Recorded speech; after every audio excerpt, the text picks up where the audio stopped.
So if you care for another visual representation of the remaining teams in this year's NBA playoffs, look no further than just beyond our shoulders here. Arda and I are going to break down the series and the remaining, let's say, outlook for each of them and who comes out winners. So let's start with the first game from last night. Bucks hosting the Nets. The series has shifted to Milwaukee, where the Bucks finally got the first win of their series. It was do or die, quite frankly. They won. Who wins the series, though? I'm still going with the Nets. I'm pretty, oh man, we're going to have to battle on this one. Listen, let me tell you, I liked what Milwaukee did in that game 3. They came out swinging the first 10 minutes, definitely in their favor, and you saw a lot of production from Giannis and Chris Middleton specifically. So much production, actually, that it was 79% of the points scored were from those two alone. Now, the Nets also had some foibles in this matchup, and the Bucks were able to close it out, but it didn't feel like it was a runaway game. I feel like if you play that particular game and things are a little bit different, the Nets are still in pole position to win this series, and that game might be an anomaly at the end of the day, so that's why I'm going Nets. So my question to you is, what's so wrong about having your 1 and 2 options offensively? If you're Milwaukee, score the lion's share of your points. You said the number 79%. That should be expected from Giannis and Chris Middleton. What about Jrue Holiday? What about the other people? I mean, you got to have some secondary possessions. You got to have some secondary scoring, I should say, on that team. And honestly, the Nets will have more options. I know that James Harden is going to be an intangible in this one, whether he comes back in the series or not. But at the end of the day, the Nets still have more firepower. If you play this series out over and over again, I feel like the Nets have the edge still. That's the largest intangible, in my opinion, is that there's still a cloud of whether or not James Harden is going to be healthy enough to come back to this series. So much so that the Nets are keeping everything close-chested, and that means that it's worse than they probably think we assume it is. So if James Harden is not an X factor in this series offensively on the court, the offense runs through him, and that's what the numbers back up. He's their leading assist giver, and they just shoot better from the field, outside the arc and inside of it when he's playing. So it changes them drastically if he's not on the court. I don't care if it's KD and Kyrie. Who are your offensive weapons? Without him, they are completely different. That's why I have the Bucks winning this series in 7. You get the last word. Okay. Oh, I do get the last. Yeah, sure. Right now. I know you were itching for it. Oh, thank you. I appreciate that. I was just going to say, look at the last possessions in the fourth quarter. It wasn't KD didn't shoot for the last 2 minutes except for the very last moment. Bruce Brown was told, hey, don't ever do that again. You get the ball to KD or Kyrie. So let's go to the next series then, which was the nightcap of last night. The Jazz just look powerful. They've been wire to wire the best team in the NBA. They continue to show it. Who wins this series? They're up 2-0. Series going back to LA for game 3. You have some great pieces on that team, right? Rudy Gobert, Defensive Player of the Year. Donovan Mitchell, people already saying that he's the best Jazz player in history over John Stockton, over Karl Malone. This conversation is out there already. And honestly, this team looks fantastic. They look great from beyond the arc. At one point, 23 pointers made in that last game. That's the most in franchise history. But the thing is, at one point, they had more 3-pointers made than the Clippers had attempts.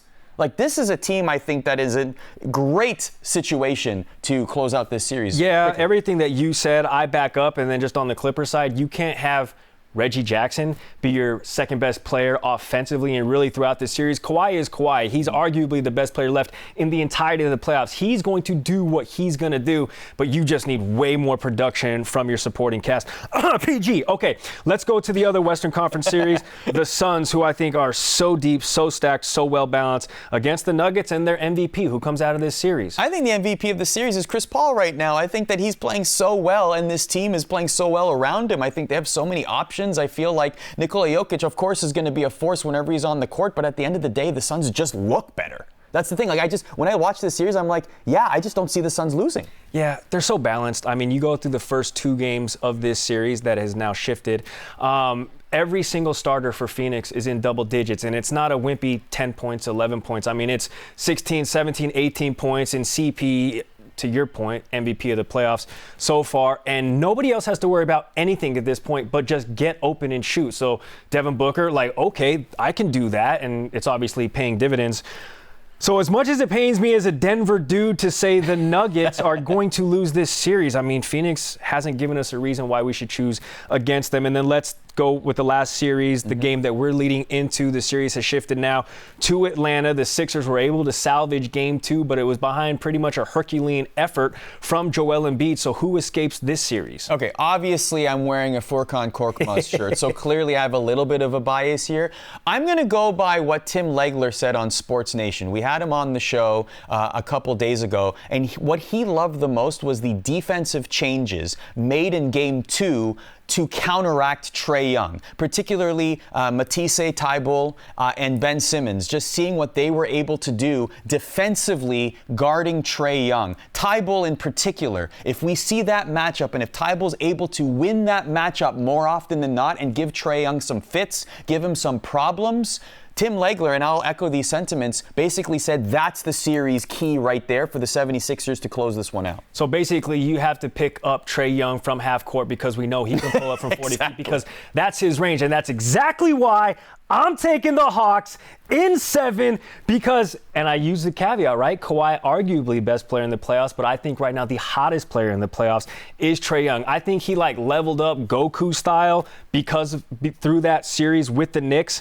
He's on a billion confidence-wise. The series has shifted to Atlanta. I truly think the Hawks are going to be able to pull this thing out. Now, granted, he shot near 50% from the field in the Game 1 win. He had 30-some, and then that defensive change that you brought up made him shoot less than 40%. But how many times are we going to see Trae Young go 1 from 7 from 3, which he did in game 2, and a big reason why they lost. But I just don't see that being consistent. I think he's going to continue to light it up and find the perimeter guys to kind of help him. You don't see that. No, I mean, I feel like the defensive, it's going to be a key. Matisse, by the way, I apologize there. I called him Matisse there earlier. But I feel like the defensive clutchness of the 76ers, I just like the adjustment. I like the fact that game 1, Trae Young was all over the place. He was shooting at will. He was getting looks at will. The 76ers made adjustments into that game number 2. If they can continue that, I really feel like the shutdown on Trae Young is going to be the key because the 76ers have so many, like you said, Joel Embiid, game 2, a monster performance. If he can continue that as well, that's going to be a big factor for the 76ers to close us out. Of course, but what do we know? We'll find out in just about 30 minutes. We are inching closer and closer to tip time of Game 3, 76ers versus the Hawks. Thanks for watching ESPN on YouTube. For live streaming sports and premium content, subscribe to ESPN+.